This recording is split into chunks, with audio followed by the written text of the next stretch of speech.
Confidence कितना हो level. मिट्टी मुंह के बाहर लगी हुई है, माँ ने पूछा लाला माटी खाई ना। इस बात से एक बात समझ लेनी चाहिए जीवन में कॉन्फिडेंस कैसा हो। मान लो आप में थोड़ा बहुत ज्ञान है या ज्यादा है, आप उसका प्रदर्शन ही नहीं करोगे तो पता कैसे लगेगा कितना ज्ञान है। तो प्रदर्शन करना बहुत जरूरी है, इसमें कॉन्फिडेंस चाहिए, सबसे बड़ी बात है। विदेश में भर्ती निकली, एक वैकेंसी 100 फॉर्म फिल हो गए। अब जो वैकेंसी देने वाले थे वो सोचे हम करें क्या, एक ही आदमी की जरूरत, इतने लोग आ गए सब योग्य, कैसे छटाई हो। उन्होंने कहा एक काम करो, चाहिए क्या था उन्हें, 2 भाषाओं का ज्ञान है, हिंदी और अंग्रेजी। उन्होंने कहा एक भाषा और बढ़ा दो। उन्होंने कहा जिस व्यक्ति को हिंदी अंग्रेजी और चाइनीज आती होगी वो रुक जाओ।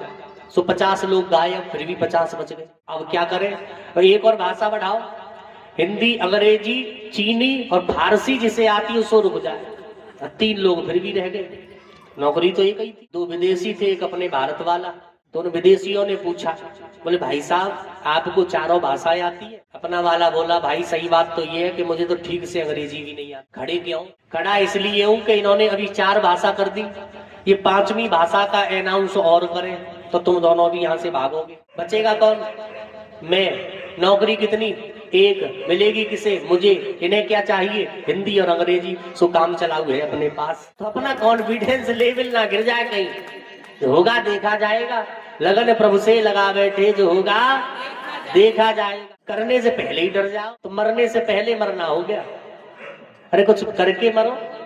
आए संसार में यो के यो ही रहेंगे, क्या फायदा। कुछ लोग अपने बच्चों की बड़ी पढ़ाई करेंगे, हमारा बेटा ड्यूटी से घर, घर से ड्यूटी। इंसान ही है फिर वो, न पड़ोस में किसी से राधे राधे करनी, न राम राम करनी, न कोई बात करनी। हम इंसान ही हैं, अपने घर से ऑफिस, ऑफिस से सीधे घर। अरे भैया इन कुत्तों से भी सीखने की जरूरत है फिर हमको तो। कम से कम अनजान आदमी पर चिल्लाते तो है, और हम उनसे भी गए। अरे भैया अपने आस पड़ोस में रह रहे बड़े बुजुर्गों से राधे राधे करो, राम राम करो, पैर छुओ, उनसे आशीर्वाद लो।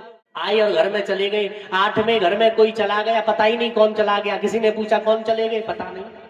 अब काहे के जिए, ऐसा इसलिए जीने आए।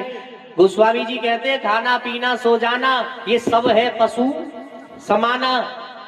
अपने परिवार को तो चिड़िया भी पालती है, समाज के लिए कुछ तो करो। एक महात्मा जी कहते थे भैया जन्म लिया है, दुनिया में आए हो, कुछ तो कर जाओ, कुछ तो कर जाओ। और कुछ भी नहीं कर पा रहे हो तो किसी का कर्ज लेके ही मर जाओ। कम से कम याद तो करेगो मेरो लेके मर गो। आए और चले गए, हम किसी से वास्ता नहीं रखते।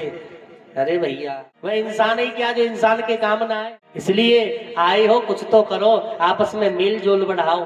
राजेंद्र नगर गाजियाबाद में कार्यक्रम हुआ, बड़ी बड़ी कोठी साहब, अब हॉल में कार्यक्रम, निमंत्रण सबको लगाया।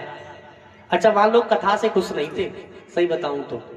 वो किस बात से खुश थे, खुश ये बात थी उनकी खुशी की कि महाराज तुम आए, यहाँ हम कब से सालों से रह रहे हैं, एक दूसरे के चेहरे किसी किसी ने नहीं देखे, और आज हम यहाँ बैठ के बात कर लेते हैं तुम्हारी कथा के बहाने। तो ये बड़ी बात है भैया, आपस में मिलते रहोगे, मिलने से जुलने से ही संपर्क बढ़ते हैं। आपकी ख्याति भी घर में बैठे थोड़ी बढ़ेगी। हो सके समाज के लिए कुछ करो, छोड़ा ही करो, ज्यादा बड़ा मत करो, जितना सामर्थ्य है। आए हो पर करो जरूर कुछ ना कुछ। बोलिए बांके बिहारी लाल की। श्री सुखदेव जी कह रहे हैं भगवान की लीलाओं का कोई मानो पार नहीं। माटी मुख में बाहर लटक रही है, माने का मोह भारी हो तो मोह भारो ब्रह्मांड के दर्शन करवा। क्या कहना है भगवान, लीलाएं और आगे बढ़ी। नंद बाबा ने सोचा जब से हमारा लाला या गोकुल में आयो है तब से हमें इस भोजराज कंस ने ठीक से जीवन जीने नहीं दिया, गोकुल को छोड़ दिया। जमुना जी के किनारे किनारे आगे बढ़े, बड़ा सुंदर सा एक तुलसी का वन है, उस वन को कटवाया, वहीं एक नगर बसाया जिस नगर का नाम पड़ा वृंदावन। वर्ष भर के हुए भगवान श्री कृष्ण। आज हम अपने बच्चों का नामकरण छठी कितने धूमधाम से मनाते हैं। 1 वर्ष के जब हो गए तब नाम रखा गया भगवान का। बोलिए कृष्ण कन्हैया लाल की। बलराम जी का नाम पड़ा हलधर, क्योंकि उनके हल और मूसल अस्त्र शस्त्र है, और जिनके बल की कोई सीमा नहीं इसलिए उनका नाम बलराम। और जो संसार को आकर्षित कर ले वह है कृष्ण। आज इनकी महिमा देखो। विदेश से आकर के लोग राधे राधे कह करके गा गा करके नाच रहे हैं, और हम भारतवासी, हमें कथा हो जाए तो हमें जाने में शर्म आती है। कथा में जाके बैठेंगे तो दोस्त क्या कहेंगे, अरे तू कथा सुन रहा है, जैसे कोई पाप कर रहा हो। तुम यहाँ घर से छिप करके सिगरेट मार रहे हो, तुम पाप नहीं कर रहे हो, वो कथा सुन रहा है तो पाप। सबसे बड़ी समस्या हमारी यही है, कोई बालक अगर तिलक लगा के घर से बाहर निकले तो पड़ोसी ना जीन दे, ओ बड़ा तगड़ा पंडा है रो, बड़ा तगड़ा भगत है रो। अच्छा कभी कभार लगा भी ले तो एक और प्रश्न होता है, आज कथा हुई थी घर में, सत्यनारायण की कथा हुई थी, पता है उन्हें, रोज लगाता ही नहीं है, पर ये भूल जाते हैं, इस बात को सुन करके तिलक लगाना छोड़ देते हैं। ये बात याद नहीं रखते कि हमने आज एक दिन तिलक लगाया, पड़ोसी हमें सीधे ही हमारा नाम लेकर के नहीं भगत जी कह के बुला रहा है।